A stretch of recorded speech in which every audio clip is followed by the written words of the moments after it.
Assalamu alaikum everyone. Welcome to another Blender tutorial. In this tutorial guys, I will talk about how we can create this wood texture using our shader editor. So before that, make sure you are subscribed to this channel and turn on the notification bell so you have more notifications from us. So thank you guys. I hope you give us some feedbacks in the comment section. So comment right now or in the end of the video. So let's get into that video guys. So first thing that we need is scene like this. How we can make it? I will delete everything guys. Wait a minute or hide it for a moment. So now we have a clear scene. Shift A to add a mesh plane and scale that plane.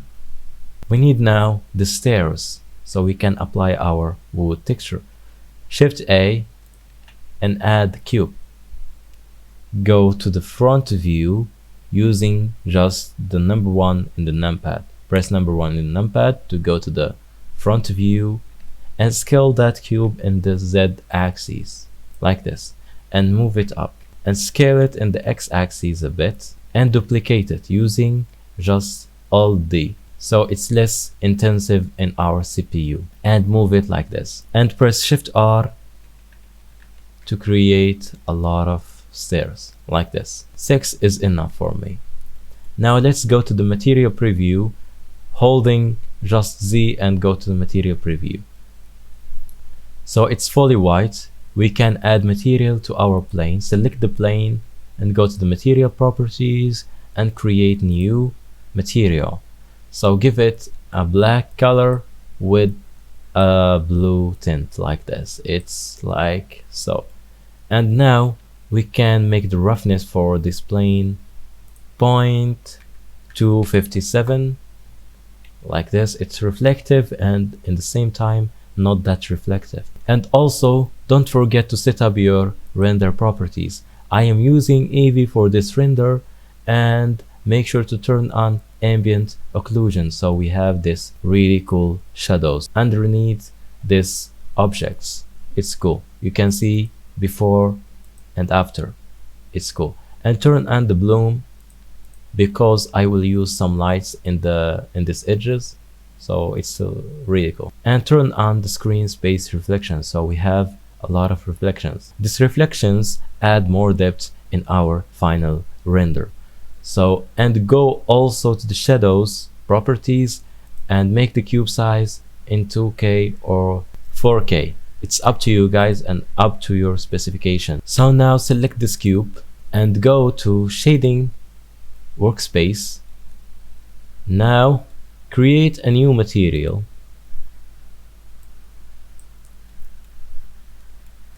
And for me, I will use the principal PSDF and also I will add noise texture. I will show you in a moment what this noise texture does. And also we need a Musgrave texture and we need the color ramp to control them.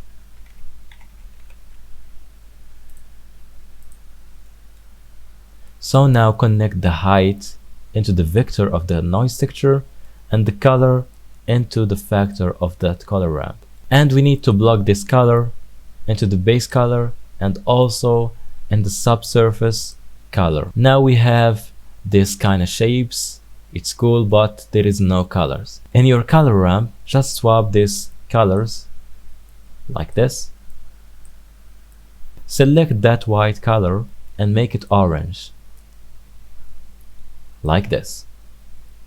You can play with the position of that black color like this and that are orange color, so like so it's work for me, but still not that good wood texture. We can tweak it a little bit.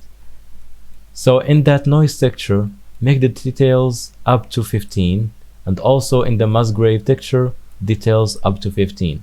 You can make it a lot, but your computer, you need a really strong computer, not really, but something cool.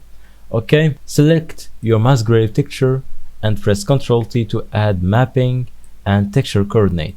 If it didn't work, make sure you are go to the edit and preferences and turn on the node wrangler. Node wrangler, it's free and it's built in Blender.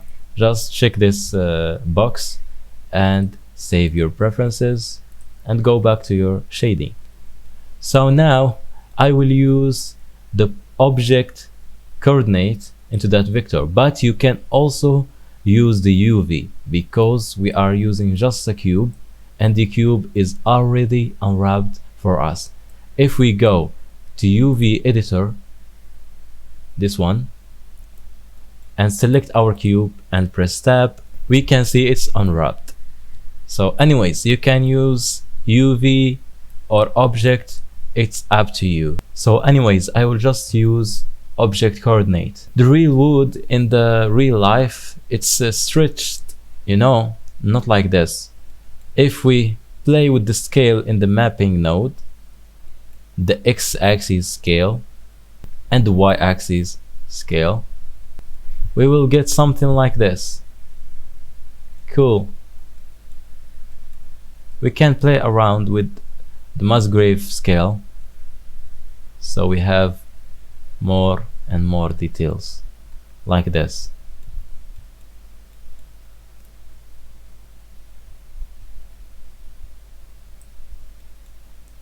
If you can see in the mapping, I will just use these parameters. You can copy my parameters, guys. And in the Musgrave texture, I use 1 in the scale. That's it. But still, guys, it looks boring. So we need to add a bump node. So we have like something, it's real wood, but it looks flat, guys. Okay, Shift A and add bump. Okay. Unblock that normal in that normal. And also we need the color from the noise texture into that height. But it's really strong. Let's make the strength a little bit like 0.1, something like this, or 0.1 point something like this, or 0.2. 0.2, it's work for me. Anyways, but it's so reflective right now. We need to make this roughness value up to 0.7 and yeah, 0.795, like this. It's a good value, guys. But still, we need something else. We need that ambient occlusion in that wood. So we have something interesting. So create an ambient occlusion node, and we need a color ramp to control it. And we need a mix RGB to mix the color and also the ambient occlusion. Mix RGB. And block that color ramp color into the color number 2. Remember, color number 2. And the ambient occlusion color with the factor, and the color and the color ramp into the color number 1. And make sure in the mix, make it multiply and make the factor value 1, so we can see our texture and also the ambient occlusion. We can increase the samples in the ambient occlusion like 20 if your PC can handle this value, and also check the inside and only local. And you can increase the distance so you have more ambient occlusion in a lot of areas. But for me, the distance of 1, it works the best. And this is the final product, guys. It's really cool and really easy, guys, to use, and not that heavy for your computer, so you can have a screenshot right now. You can take a screenshot, guys, so you can use it for free. It's for free.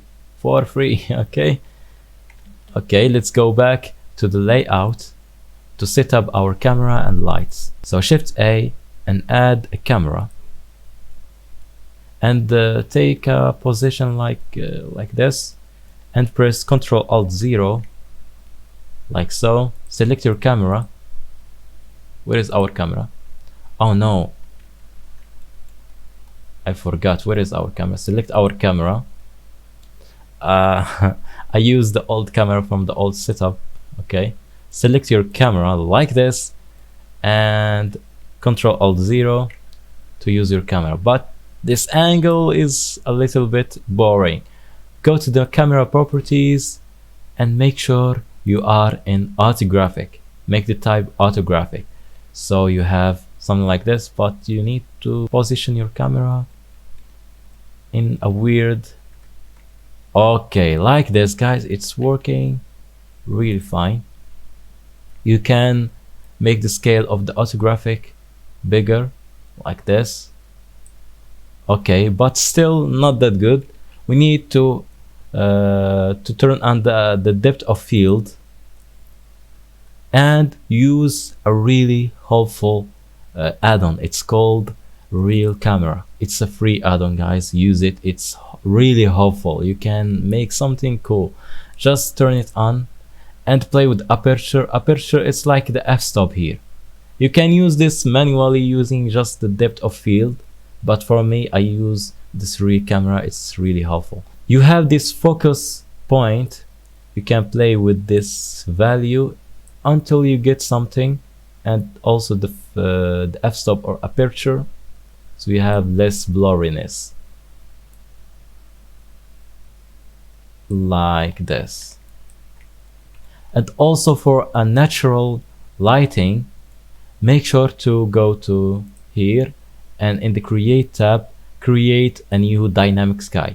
It's a free add-on guys, built in Blender. Just go to the edit preferences and the add-on tab, search for dynamic sky and turn it on. Just check this box and save your preferences and close it. When you create your dynamic sky, just go to the world settings and from here select your dynamic sky. If we go now to the render preview, we have a natural lighting and the natural sky. It's really cool guys, I love it. And this is the final product guys.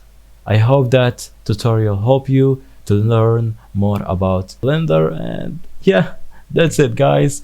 Make sure you are subscribed to this channel and share this video with your friends so we have more followers. Thank you guys, see you.